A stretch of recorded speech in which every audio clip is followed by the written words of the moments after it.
I'm Susan McPherson, and I am the founder and CEO of McPherson Strategies, a social activist firm. And I'm excited today to welcome several guests, and we're going to be talking about the power of innovation in crisis and humanitarian resilience.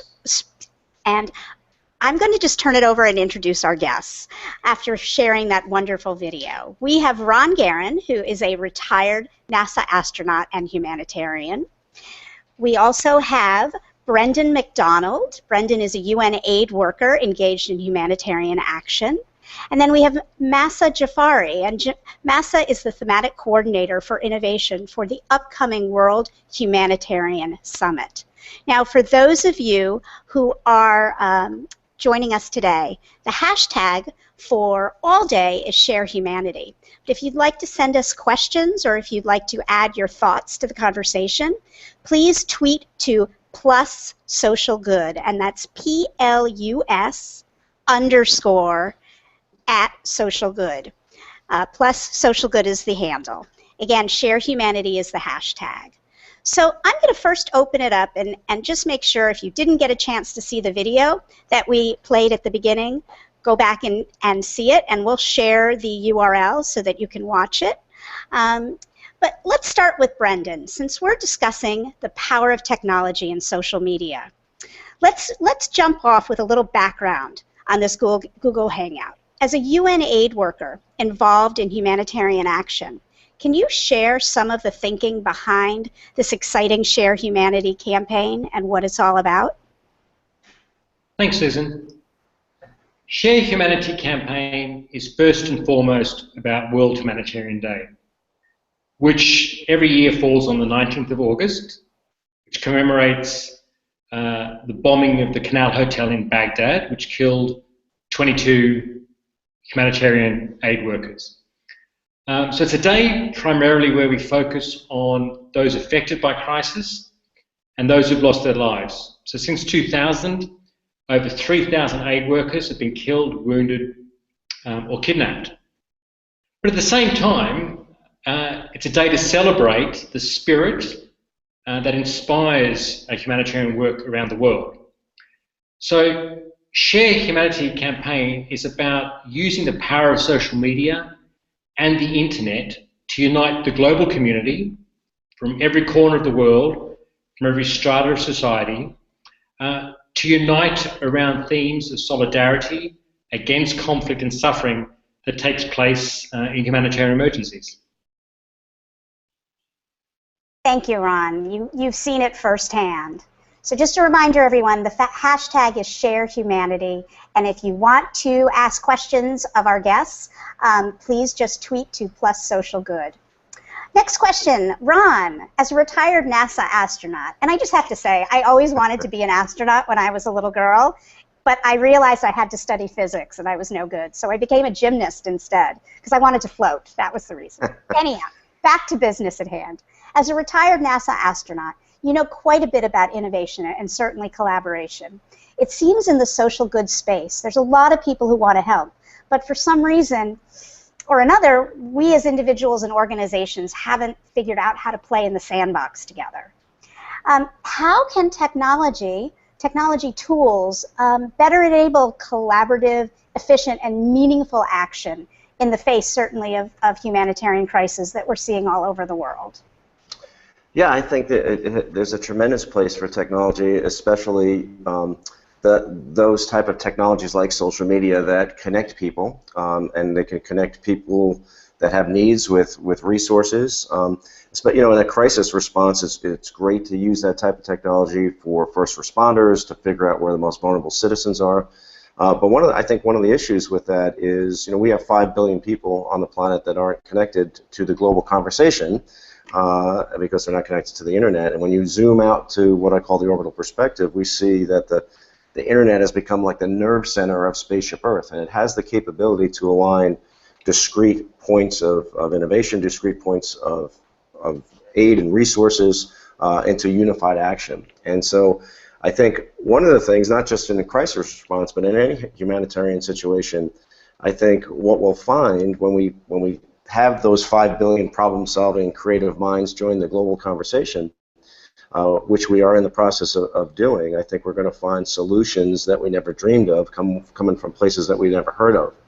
And I think because, I think we're on the, there's a lot of efforts to connect as many people on the planet to the internet as possible. I think we're overcoming that. And what we're finding is that the barriers to collaboration are not necessarily technical. I think we've already overcome, to some extent, those barriers. The barriers that remain are cultural.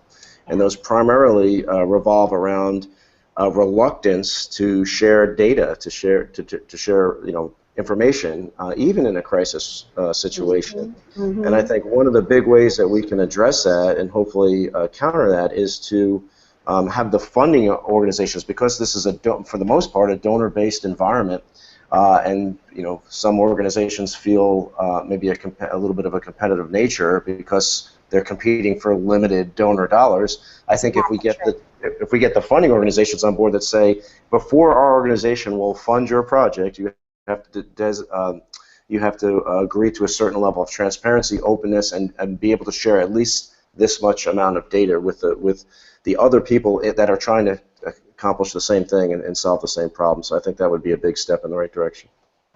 Thank you, Ron. I couldn't agree more. It's interesting. The digital divide definitely still exists, though, and I think those of us in developed Western economies tend to think everybody has access. I was recently visiting refugee camps in Uganda and Kenya, and when you go inside a refugee camp, you are immediately on the other side of the digital divide. So, and certainly many of those people are running from crises to get to the camp. So, equipping those folks with the ability to be able to connect could help so many ways. I'm going to turn a question over to Mahsa, who is coming to us live from all the way over New York City. I'm in Brooklyn. Mahsa, you've spent many years working in crisis areas. How has the role of social media, specifically in humanitarian action, been highlighted, and how are you going to be using that as you are developing the upcoming summit? Please tell us about that. Great, thanks, Susan. Just to highlight not only the role of social media, but also the role of innovation. The fact that innovation is one of the main themes of the World Humanitarian Summit is an acknowledgement in itself that innovation is considered as the way forward for the humanitarian sector to deal with those big challenges and big issues that they've been dealing with consistently. In terms of social media, what we're hearing more and more, and just to give a bit of a background for the World Humanitarian Summit, we've done 8 regional consultations, we've consulted with affected people throughout the world, we've done stakeholder analysis. Time and time again, we're hearing from people that they want to have information, that information should be considered as a basic need for them. Information should not be considered as a privilege, but everybody wants to know more. They want to share information, they want to get information, but they also want their voices to be heard. And social media is the tool that can give that access to people. And going back to what Ron said, it's a lot about sharing information, but also more and more we're seeing that even in refugee camps, people might have access to basic mobile phones. It doesn't have to be the latest technology, but a simple mobile phone will give them a tool, a way to have their voices heard. And this is something that we've consistently heard throughout the consultations that we've had with the World Humanitarian Summit. Thank you, Mahsa. That was really, really informative. So now I'm just going to open up to questions to everybody. And obviously, if you want to ask questions of each other, be my guest. I'm happy to unmute anybody. But I'd be curious, we're talking about the power of technology and the power of social media. When is it not a good idea? When can social media play a negative or harm the humanitarian relief processes? And that is open to whoever wants to take that on. I can try, Susan. A lot of the coverage that we hear in the media and the academic journals about the power of social media is very positive in humanitarian contexts. But if you look at in a conflict setting, and I had direct use of social media in the Libya conflict in 2011, in Iraq last year, but also with Syria, there is the great potential for harm, where people can deliberately misinform, where people can exaggerate humanitarian need, where it can be manipulated to incite hatred, or it can perhaps even threaten the lives of aid workers by spreading false stories about what we're doing. So that's why what we try and do is make sure that we always verify, and if we can't verify, corroborate, cross-check information we get from social media, to at least not ignore what we're hearing, but also at the same time not rely 100% on that. Anybody else want to chime in, Mahsa? Did you want to? Yeah, I completely agree with what Brendan just said.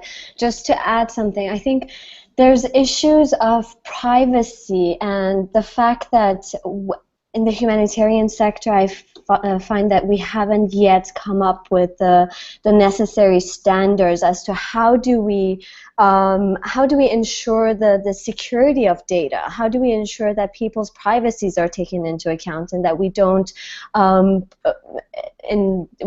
lose that aspect as well? But also, I think there's a issue of expectations as well. When people have their voices heard, their expectations are raised as well, and we need to make sure that we can meet those expectations. Yes, there's nothing worse than putting out a call and nobody responding, or nobody validating what you're saying, or ignoring it, which could actually lead to negative consequences. That relates to the topic of the fact that technology and social media drastically differs depending on where you are in the world. I mean, neighboring countries can have vastly different technologies and platforms that they use. How does this play into the broader attempts to drive technological innovation in the humanitarian sector? Anybody? I'm actually not sure I understand the question. With platforms and technology differing across borders, and you often see crises, an earthquake doesn't decide I'm only going to cause havoc in one country. Oftentimes borders don't even play a role. But technology changes amongst cultures, it changes amongst people's economic status. So how does that affect those of you who are doing humanitarian relief work?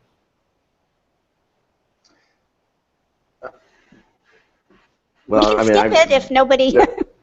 Well, I think one of the big things is, in order for this stuff to be effective, you have to take a big picture perspective. You have to not focus on a small geographic region, and that's why there's an effort called Surveyor, which I think you guys probably know about. But it really tries to use satellite imagery, for instance, and put it in the hands of decision makers, whether that's farmers on the ground deciding what type of crop to plant, or it's disaster response. If we might have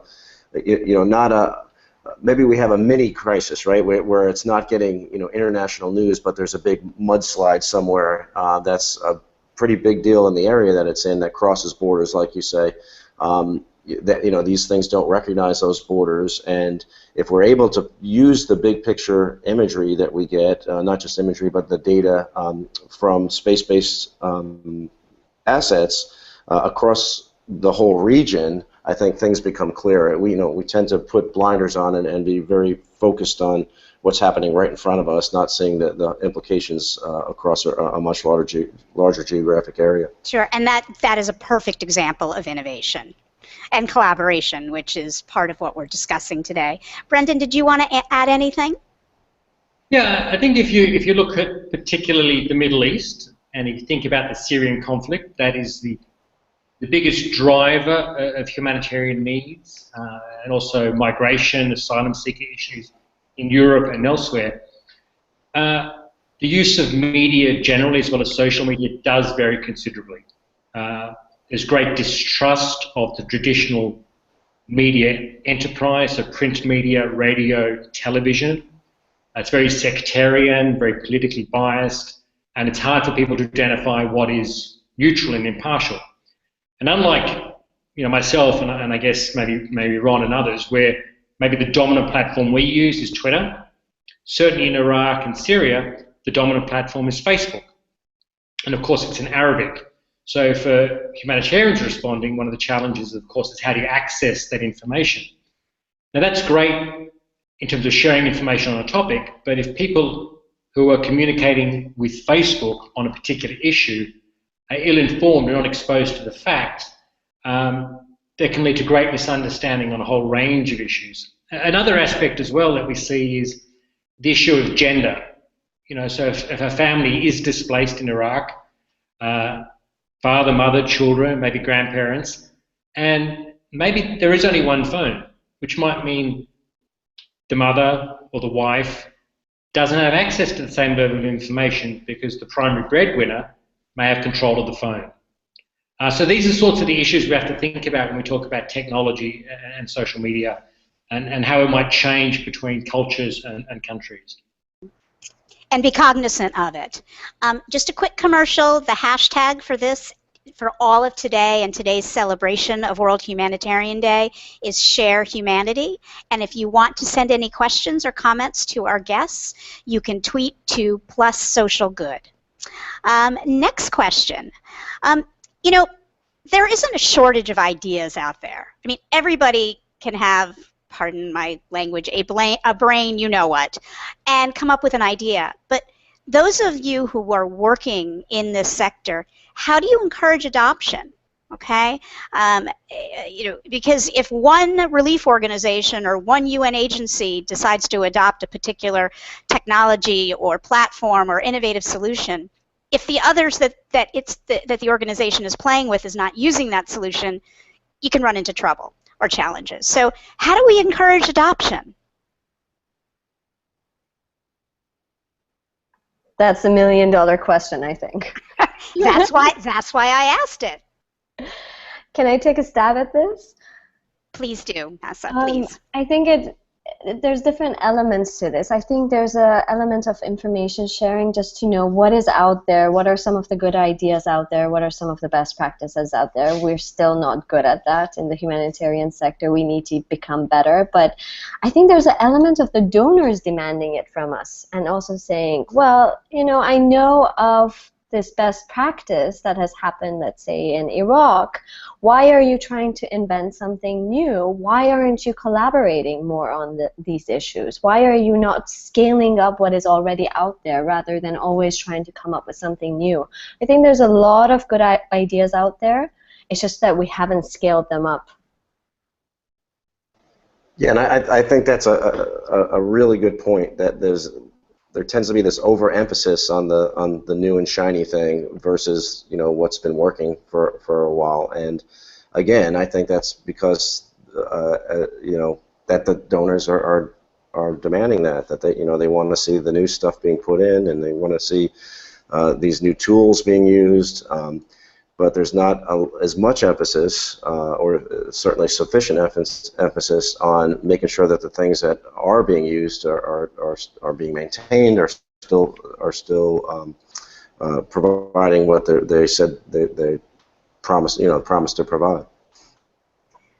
Brendan, did you want to add anything to that? Yes, picking up on what Ron has just said, I fully agree.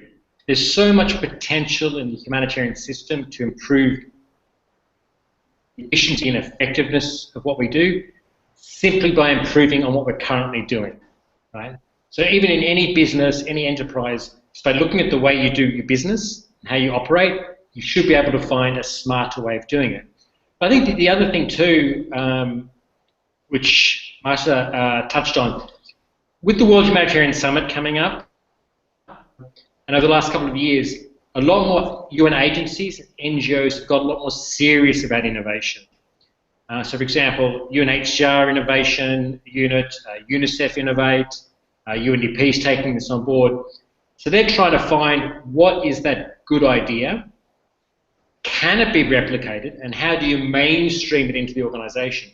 So at some point in time, it doesn't become innovation anymore, it's just the way you do business. And this has to be a continual cycle and not just another fad, because prior to us adopting innovation in the sector, we've always innovated, we just use different words. So technology, working with the private sector, there's great examples of that. You know, we can actually really now leverage innovation in a much bigger and more systematic way.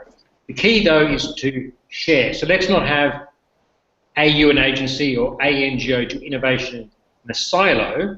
Maybe we can learn from what UNICEF does or what UNHCR does or what WFP does and take that across the other agencies and other sectors. Brilliantly stated, and I can just tell you, I could listen to you all day long with that beautiful accent you have, completely. Mahsa, you wanted to add something. Just reaffirming what Brendan and Ron have said, I think there's this emphasis for the new and shiny things and not just, you know, scaling up things that are already out there. So I think what we also need is a little bit more attention given to not just inventing the bright, new, shiny things, but taking these things to scale, going through the whole innovation cycle, which basically will take that innovation from something new to something that is part of your everyday business and your business practice.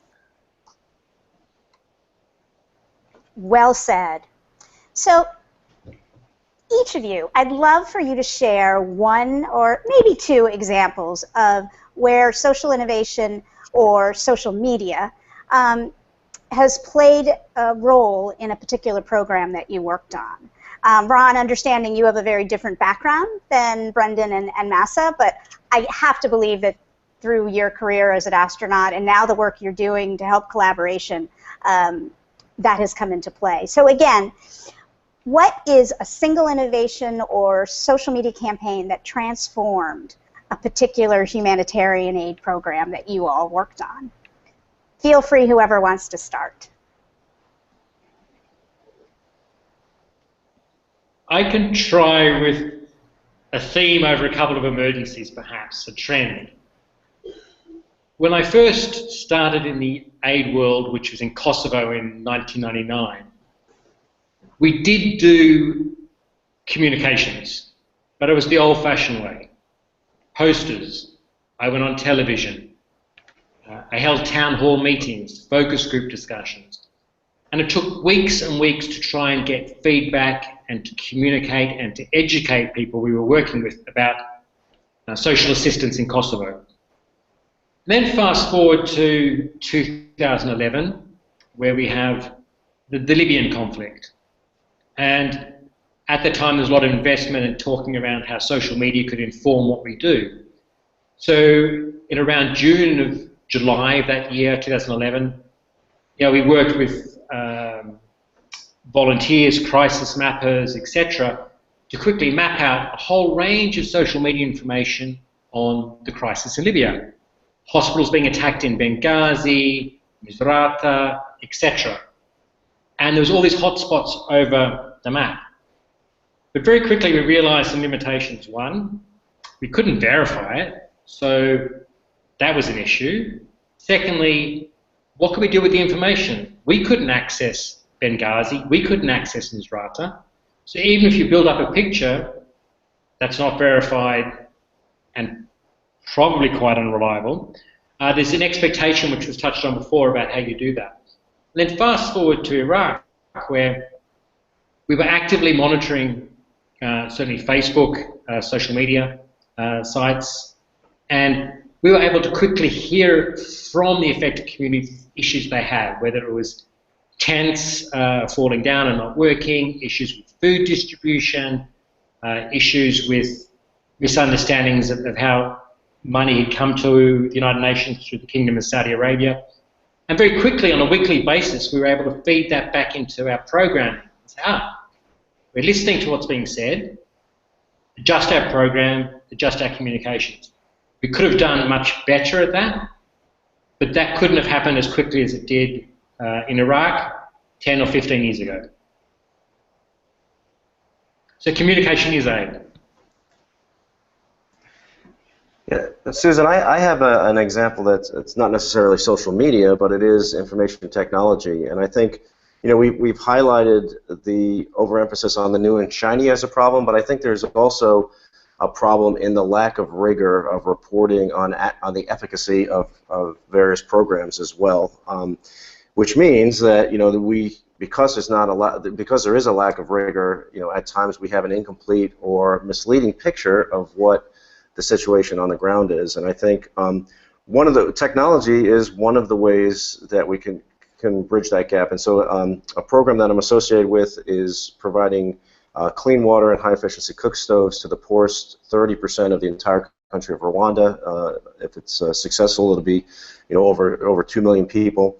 And besides all of the standard stuff, third-party, you know, health assessments, you know, all the traditional ways to measure the impact, we're also incorporating a statistically significant subset of the filters and high-efficiency cook stoves as instrumented. So they have data loggers in them that we know exactly how much water's going through, what the quality of the air is in the case of the cook stoves. And so this is truth data that then can be used to compare with the other methods of evaluation. And I think, you know, it's all cellular based. You know, every day it's getting uploaded. You know, throughout the entire country, we can get a complete picture. And I think that's really important because the price of these things and the ability of these devices are really, you know, going through Moore's law as well. And they're becoming cheaper and they're becoming more capable, and they're a great tool for us to be able to really be able to pinpoint what's going on, what's working, what's not working, where we could divert resources to, as opposed to just trying to take a stab in the dark and guess what's going on in a lot of these cases. Thank you, Ron. I'll repeat the question one more time for maybe folks that have just jumped in, and then Mahsa, if you want to provide your comments. I asked the group if each could provide a single example or one example of innovation or a social media campaign that transformed a specific humanitarian aid program. So if Mahsa, if you want to take a stab at that one.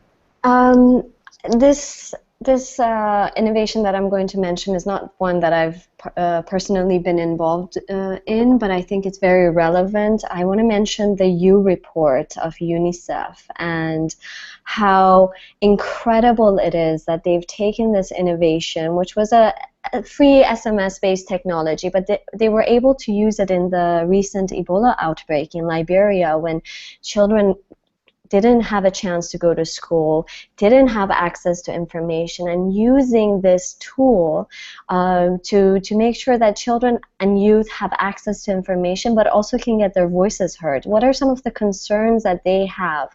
And it was very, very sweet to read some of the feedback that they were getting from children who were saying that their biggest concerns was that they weren't going to school at that time. So I think I wanted to mention that there are segments of society that are sometimes forgotten, and there are innovations that can really make their voices heard. And I think that the use of U-Report in the Ebola outbreak by UNICEF and others and partners was really, really helpful.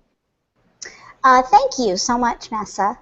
We have a question from the audience, and this one is coming from, forgive how I pronounce the name, but Belen Ars in Buenos Aires from Argentina. He asked if asked if we are involving refugees or beneficiaries in the innovation process.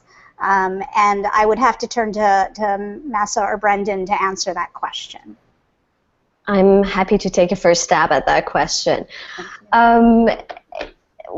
What we're seeing, and again, we've heard it throughout all our consultations in the World Humanitarian Summit. People don't want to have innovations that are brought from the outside. They really want to see their own ideas go to scale. We recently did a report with the Oxford Humanitarian Innovation Project on refugee innovations, and we've been basically able to highlight some of the amazing ideas that people in refugee camps have, and some of the businesses that they've set up, some of the great ideas they themselves have, and how they're coping with their surroundings and the issues that they're facing. So one of the standards and principles that we're very much trying to encourage through our consultations in the World Humanitarian Summit is to say, well, there are good ideas out there. Speak to the beneficiaries. Speak to the affected people themselves before you bring in ideas from the outside. They already have ideas. See if you can scale up those ideas. And even if you're creating a new innovation, make sure that they're part of that process. Don't create something that is not locally or culturally appropriate, which is damaging at times for new innovations. Hear, hear. Well said. Beautiful. Any, Brandon, did you want to add to that? And certainly, Ron, I'm not trying to leave you out of the mix.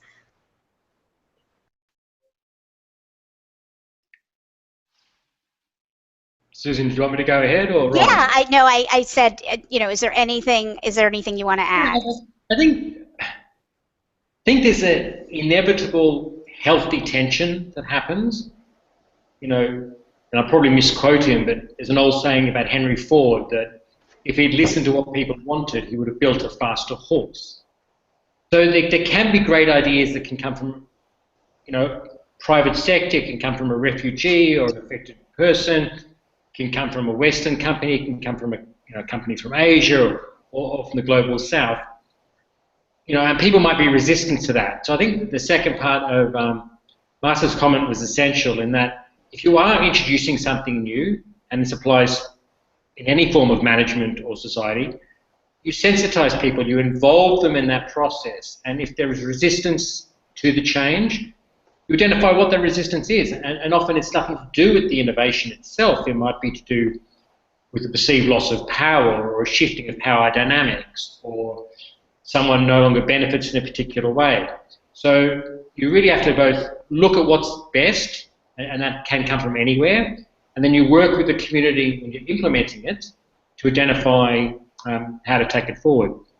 And then, but there's another element that you touched on, and it really speaks to this idea of shared humanity. Something that the humanitarian system as a whole is not very good at is giving voice to the refugee, giving voice to the affected person. So if you look at across the board, our press releases, our blogs, our statements, yes, we might quote an affected person, but it's very much from our viewpoint. And what we're seeing now, you know, and there's a couple of organisations, and I apologise that I've forgotten their names, but particularly in places like Dadaab, which are seeking to give refugees a voice and allow them to tell their stories.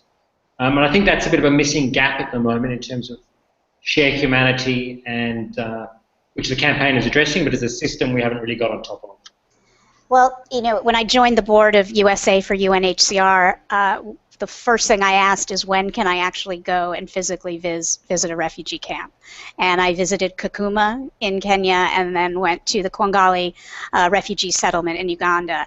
And we spent enormous amounts of time listening to people who work at the camps, UN officials, etc., which of course was vital and very important. But it was the moments when we sat down and talked to the refugees themselves and heard their challenges and heard their suggestions that it was much more meaningful. And I realized if I'm going to advocate on behalf of these people, I needed to hear it firsthand. And I came home and the first thing I did was write several pieces, which then I shared, and I shared their voices. So I'm not trying to pat myself on the back, but I think if more people around the world could hear firsthand from the struggles, we realize we are all human. We all want the same things. We want the best education for our young. We want to be safe and healthy and happy. And we want to have jobs and feel like we're worthy members of society.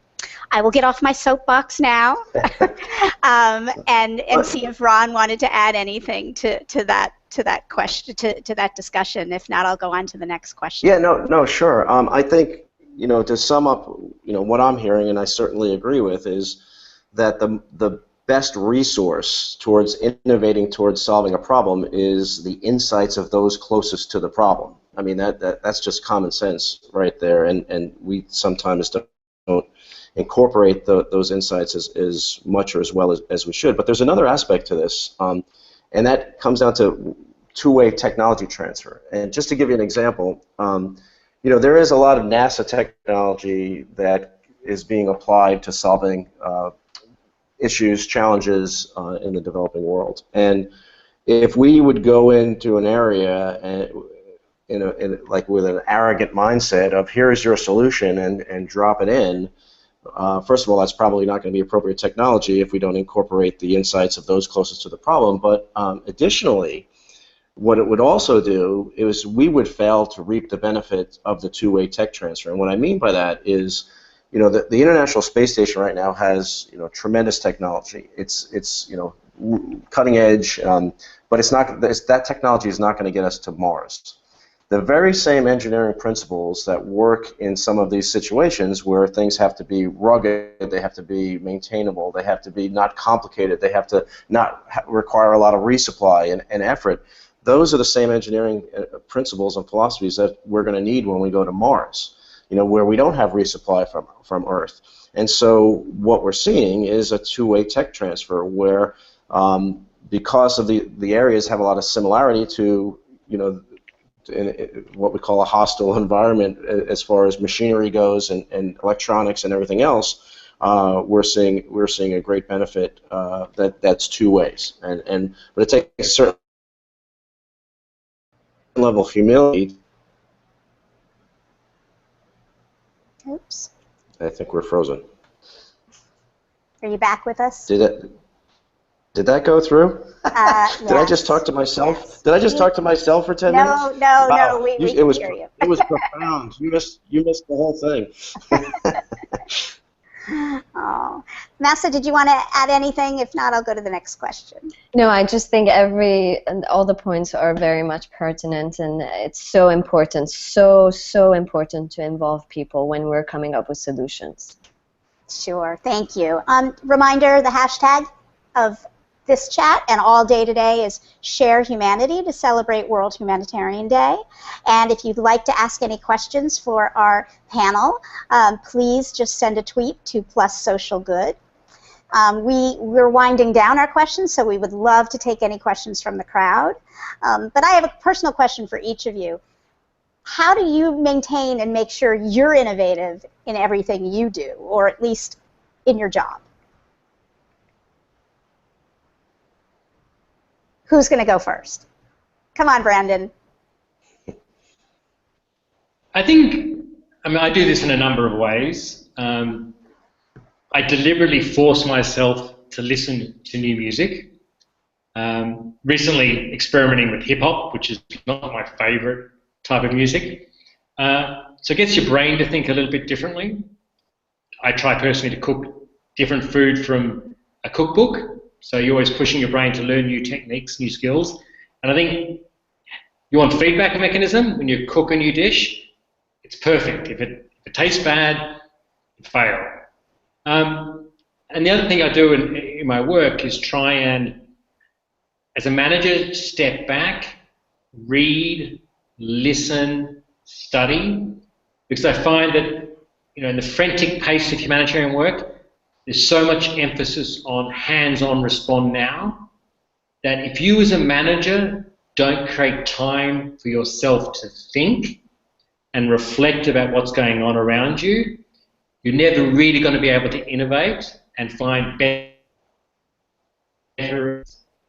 So I actually try and manage by doing a lot less and delegating, and by doing that I actually find that more ideas come through and I'm able to find different, more effective ways of operating. I love that, and I love the cooking one because it is immediate feedback, isn't it?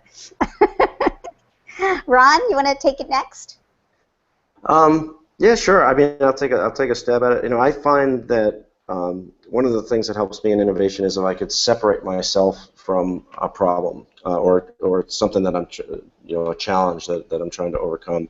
That might be, going out for a jog, or doing something else, just to get my mind off it.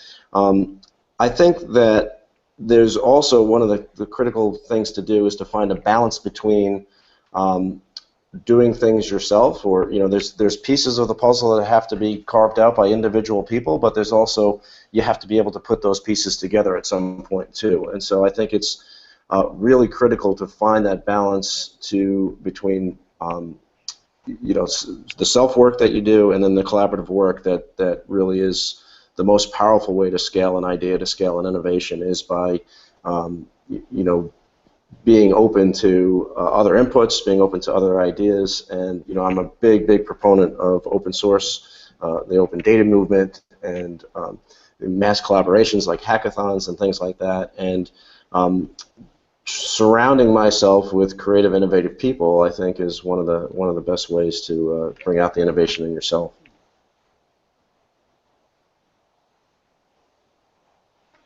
Mahsa, how do you stay innovative? So I'm going to plagiarize Ron's response just to add coffee, lots and lots of coffee, but... I was going to say wine for me. I work with amazing people. As part of the thematic team of the World Humanitarian Summit, I'm working with the thought leaders of innovation in the humanitarian sector. So they always keep me on my toes.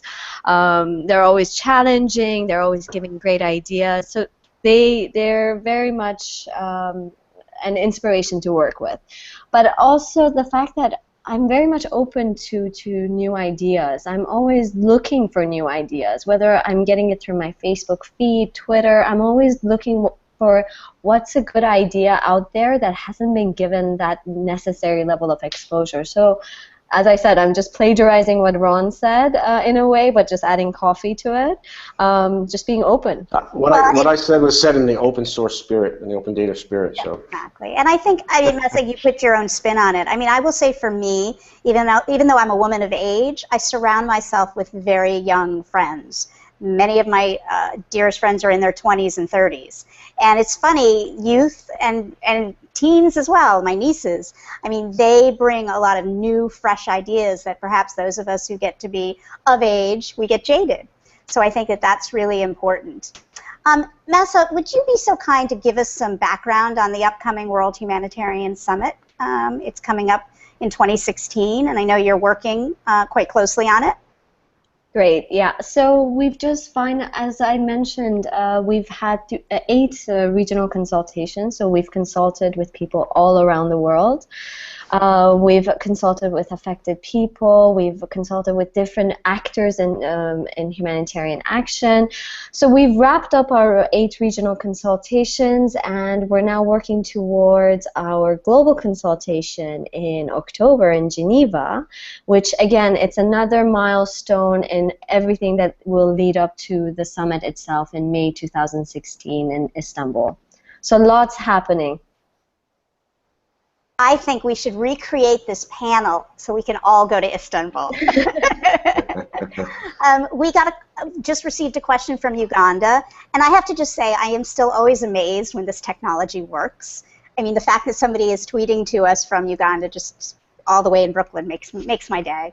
But Ruth Ann asked how we envisage a cohesive plan of action so we're not reinventing the wheel.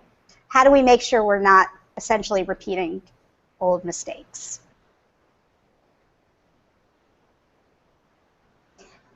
I see all the panelists just staring at me. No, I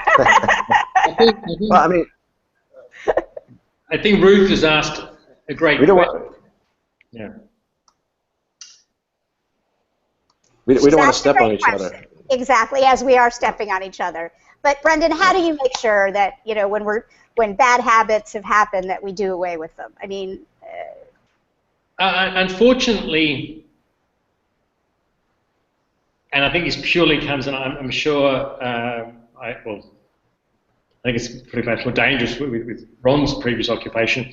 You do see people constantly reinventing the wheel, or let's not say innovation, but wanting to change things because they're unhappy with the way something is being done now. And often when people try and drive change, there is sometimes inadequate reflection or investigation as to why things are done in a particular way.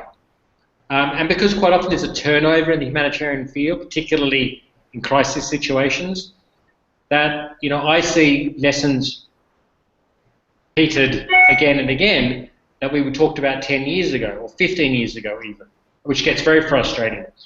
There's another issue that sort of speaks to Ruth's question, is very rarely do we hear humanitarians talk about opportunity cost. Right? So, yes, we have an established standard operating procedure, a standard way of doing business that everyone understands. Might not be as efficient as it could be, but it works. So let's invest years of discussions, policy documents, frameworks, training sessions to improve that by 3% or 5% productivity gain. You know, if you're a business, you would never do that because the return on your investment doesn't justify it. So you look at what is the problem tree and say, where can we get the best return on our investment? And that's where we should invest. And by doing that, you know, to answer Ruth's question, hopefully that means you don't reinvent the wheel and you know the things that work reasonably well or good enough, continue, and then you can innovate off that rather than try and change things which don't really add value at the end of the day. Thank you. And I agree 100% with Brendan said, and what I would add to that is you can't help but reinvent the wheel if you don't know the wheel exists. And so communication is a big part of this too, and that comes down to data sharing. You know, if organizations are not talking to each other and sharing their best practices and sharing their data and sharing what they're doing, then we're going to keep reinventing the wheel over and over again because we don't know that it exists. Mahsa, did you want to add anything? Agree again with Brendan and Ron. I think there's an element of sharing evidence, and the evidence is out there. We've done many assessments of what works, what doesn't work. What we really need people to do now is to take that evidence and change how they do business. And going back to what Brendan said, I think sometimes we're very much emphasizing those little 1%, 2%, 3% changes, incremental changes to what we're doing, and there is this fear of going back to the whiteboard sometimes as well, in terms of if an idea has worked, great, but if there's a better idea out there, why don't we see how we can take that on board? Mm-hmm.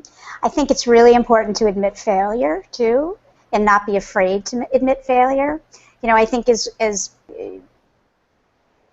just challenges with job security, etc., people often are very fearful to share when they know they've made a mistake, and I think we have to encourage people to do that, because that is how we are going to make changes and improve and certainly stay innovative.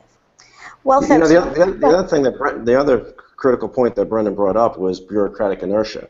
And if you're in an organization, that it is so difficult to innovate because you have to go through months or years of policy statements and everything else, then, you know, maybe that all this work for a 3% gain would be worth it if it wasn't all this work. And a lot of that is artificial work that's created by a bureaucracy that maybe is not necessary. I'm allergic to bureaucracies, by the way. Can I just add something to that, Susan? Yes. Completely agree. You can bring the most brilliant minds in the world together, just have them face constant bureaucracy, and you will kill any ounce of innovation in them. So I completely agree. We need to have this culture of failure is not bad. Failure will make you learn from your mistakes, and as long as you're learning from your mistakes, not continuously repeating those mistakes, I think that we need to emphasize that as well, that learn from your mistake, learn what needs to change, and move on. No. We need innovation will not be tolerated. Well, I mean, also to sort of reflect on what's been said, if you look at, and I'll sort of ask Ron to respond to this, because if you look at the area of engineering, and particularly, you know, aeronautical or space work that you're involved in, you had to do the maths, you had to do the research, you had to test and test and test. And often in the humanitarian domain, a lot of things are done based on opinion. A lot of things are done based on an attitude or some individual's experience. Now that's all valid, but you wouldn't build a rocket and you wouldn't build a car based on an opinion. You'd have to plan it out and really study it. So I think we don't necessarily always have the rigor and the evidence for change in the humanitarian system. And that can be done fast with the right minds in the room and the right methodologies. It doesn't have to be slow. But I really think that unless you have an evidence base for what you're doing, there's enormous risk. And in the UN humanitarian system, we have this aversion to talk about sunk costs. So you invest in something, and even if it's not working really well, you dare not change it because you've already done 2 years' work on it. Ron? Yeah, I mean, I think, again, you have to find a balance. And, you know, NASA is known as one of the most innovative organizations in the world, although it is a very large bureaucracy and has all that bureaucratic inertia. But what NASA does really, really well is look at a situation and figure out every single possible thing that can go wrong, and then invest a lot of time, effort, money to figure out what they're going to do if that thing goes wrong. So they spend 90% of the time dealing on what's probably never going to happen. But that is really appropriate where failure is not an option. Okay, if you can't, if you're launching people and humans into space, and you can't have the rocket blow up, right? But what NASA doesn't do so good is knowing when and when not to apply that rigorous approach. So you have to, for low-risk things, you have to have a streamlined path to action. You have to have a way to get around all that bureaucracy that you've created to basically save lives where this may not apply in this situation. And so there's times you need to know when you need the rigorous approach, and you need to know when we're okay to fail, because that's what innovation is all about. Well, and I think as much as we know NASA can't fail, it's really important in humanitarian rescue situations and humanitarian relief that we do our best not to fail as well. But when we do, be upfront and share. Well, folks, we are out of time. That hour went very, very quickly. And for the audience that stayed through, thank you, and please share your feed today with that and use the hashtag #ShareHumanity.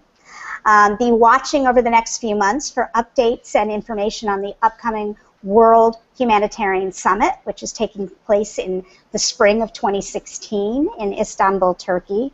And this entire Google Hangout will be available, so if you missed part of it and you want to go back and listen, it'll be easy to find. And I really want to thank everyone, and most importantly, I want to thank all the individuals around the world who work on behalf of refugees, who work on behalf of those who are dealing with horrible disasters and crises, and every employee at the UN, because you do a fabulous job every day. And most importantly, I want to thank the panel. Ron, Brendan, and Mahsa, it's been wonderful speaking with you this morning, and have a fantastic Wednesday.